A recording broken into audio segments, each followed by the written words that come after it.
T20 ప్రపంచ cup 2024లో సంచలనం నమోదైంది. యూఎస్ఏ జట్టును పాకిస్తాన్ ఊదిపారేస్తుందనుకుంటే పాక్ను యూఎస్ఏ ఊదిపారేసి ఒక అద్భుతానికి, సంచలనానికి తెరలేపింది.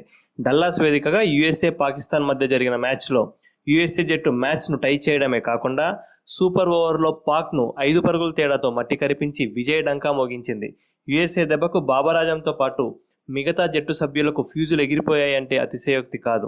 అలా ప్రపంచ కప్లో పాకిస్తాన్ జట్టుకు ఊహించని విధంగా అత్యంత చేదు అనుభవం ఎదురైంది. యూఎస్ఏ జట్టు ఒక టాప్ క్లాస్ జట్టులాగా ఆడింది. బౌలింగ్, ఫీల్డింగ్, బ్యాటింగ్ ఇలా అన్ని విభాగాల్లో విజృంభించి అబ్బురపరిచి పాకిస్తాన్ను పరిగెత్తించింది. యూఎస్ఏ దెబ్బకు బాబర్ సేన పాపర్ సేనగా మారిపోయింది. బౌలింగ్లో నోస్తూష్, నేత్రావల్కర్, బ్యాటింగ్లో Monank Patel, Andries Gous, Aaron Jones, ఫీల్డింగ్లో మిలింద్ కుమార్ అదరగొట్టి యూఎస్ఏను గెలిపించారు.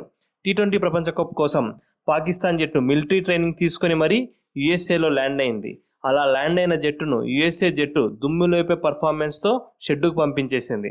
ఇక్కడ ఒక ఆసక్తికరమైన విషయం ఏమిటంటే యూఎస్ఏ జట్టులో చాలామంది ఎన్ఆర్ఐ ఆటగాళ్ళు ఉన్నారు.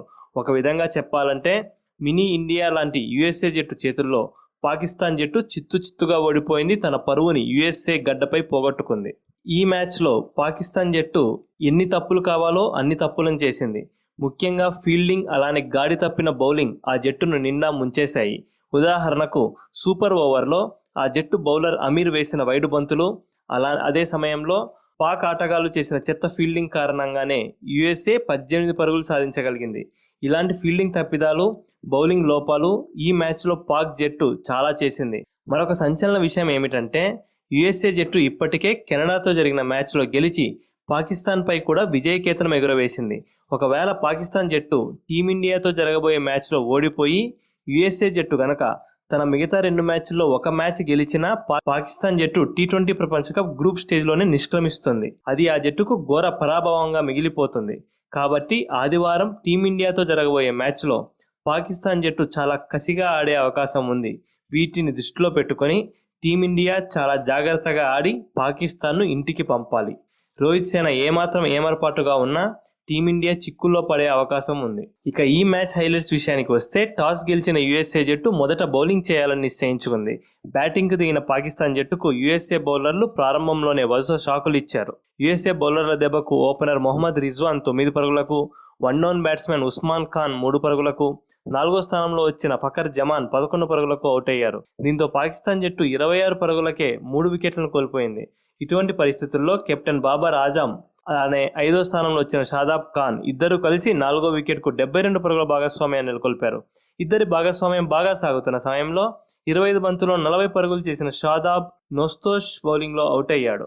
ఆ తర్వాత వచ్చిన ఆజం ఖాన్ మరుసటి బంతికే గోల్డెన్ డక్ అవుట్ అయ్యాడు. ఆ తర్వాత కొద్దిసేపటికే 43 బంతుల్లో 44 పరుగులు చేసిన బాబర్ ఆజం జస్దీప్ సింగ్ బౌలింగ్లో వెనుదిరిగాడు. కీలక బ్యాట్స్మెన్ అందరూ డెత్ ఓవర్లలో అవుట్ అయినప్పటికీ చివర్లో వచ్చిన ఇఫ్తిఖార్ అహ్మద్ 18 పరుగులు, షాహీన్ అఫ్రీది 16 బంతుల్లో 23 పరుగులు చేయడంతో పాకిస్తాన్ జట్టు 20 ఓవర్లకు గాను 7 వికెట్లు నష్టపోయి 159 పరుగులు చేయగలిగింది. యూఎస్ఏ బౌలర్లలో నోస్తూష్ 3 వికెట్లు, నేత్రావల్కర్ 2 వికెట్లు, అలీ ఖాన్, జస్దీప్ సింగ్ చెరొక వికెట్ దక్కించుకున్నారు. 160 పరుగుల విజయలక్ష్యంతో బరిలోకి దిగిన యూఎస్ఏ జట్టుకు ఆ జట్టు ఓపెనర్లు పర్వాలేదనిపించే ఆరంభం ఇచ్చారు. ఇద్దరు ఓపెనర్లు కలిసి 36 పరుగుల భాగస్వామ్యాన్ని నెలకొల్పారు. ఓపెనర్ స్టీవెన్ టైలర్ పవర్ ప్లేలో చాలా నెమ్మదిగా ఆడాడు. 16 బంతులకు 12 పరుగులు చేశాక నసీం షా బౌలింగ్లో అవుట్ అయ్యాడు. పవర్ ప్లేలో కొద్దిగా నెమ్మదిగా ఆడిన యూఎస్ఏ జట్టు పవర్ ప్లే ముగిసిన తర్వాత మాత్రం గేరు మార్చి స్కోర్ బోర్డు స్పీడ్ పెంచింది. మొదటి వికెట్ పడ్డ తర్వాత కెప్టెన్ అలానే ఓపెనర్ అయిన Monank Patel one down batsmen Andries గౌస్తో కలిసి 2వ వికెట్కు 68 పరుగుల కీలక భాగస్వామ్యాన్ని నెలకొల్పాడు. వీరిద్దరూ అద్భుతంగా ఆడుతున్న సమయంలో 26 బంతుల్లో 35 పరుగులు చేసిన ఆండ్రూ గౌస్ హారిస్ రౌఫ్ బౌలింగ్లో క్లీన్ బౌల్డ్ అయ్యాడు. ఈ షాక్ నుండి తేరుకోక ముందే ఆ మరుసటి ఓవర్లోనే పాకిస్తాన్కు చెమటలు పట్టించి చుక్కలు చూపించిన భారతీయ మూలాలున్న ఆటగాడు మోనంగ్ పటేల్ 38 బంతుల్లో 50 పరుగులు చేసి అమీర్ బౌలింగ్లో పెవిలియన్కు చేరాడు. కీలక సమయంలో యూఎస్ఏ జట్టు వరుసగా 2 వికెట్లను వెంటనే కోల్పోయింది. దీంతో మ్యాచ్ ఒక్కసారిగా రసకందాయంలో పడింది. ఇటువంటి పరిస్థితుల్లో ఆరోన్ జోన్స్ యూఎస్ఏను గెలిపించే బాధ్యతను తనపై వేసుకొని 26 బంతుల్లో 36 పరుగులు చేసి అద్భుతంగా బ్యాటింగ్ చేశాడు. అతడికి తోడుగా నితీష్ కుమార్ కూడా 14 పరుగులు చేయడంతో మ్యాచ్ ఒక్కసారిగా టై అయ్యింది. దీంతో మ్యాచ్ సూపర్ ఓవర్కు దారితీసింది. సూపర్ ఓవర్లో పాక్ బౌలర్ అమీర్ చెత్త బౌలింగ్కు యుఎస్ఏ బ్యాట్స్మెన్ చాకచక్యం తోడవడంతో యుఎస్ఏ జట్టు 18 పరుగులు చేయగలిగింది. 19 పరుగుల లక్ష్యాన్ని ఛేదించడంలో పాక్ జట్టు అట్టర్ ఫ్లాప్ అయింది. యుఎస్ఏ బౌలర్ల ముందు పాక్ బ్యాట్స్మెన్ పూర్తిగా తేలిపోయారు. మరి ఇంత చెత్తగా పాక్ జట్టు ఆడుతుందని ఎవరూ ఊహించలేదు.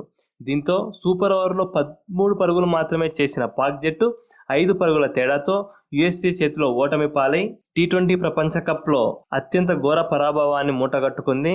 ఇదే ఇప్పుడు వైరల్ వార్తగా మారింది. ప్రస్తుతం యుఎస్ఏ ప్రదర్శనపై క్రికెట్ ప్రపంచం ప్రశంసల వర్షం కురిపిస్తోంది. నిజంగా ఆ ప్రశంసలన్నిటికీ వారు అర్హులనే చెప్పాలి. ఈ వీడియో కనుక మీకు నచ్చినట్లయితే లైక్ చేయండి. మరిన్ని స్పోర్ట్స్ అప్డేట్స్ కోసం మా ఛానల్ని సబ్స్క్రైబ్ చేసుకోండి.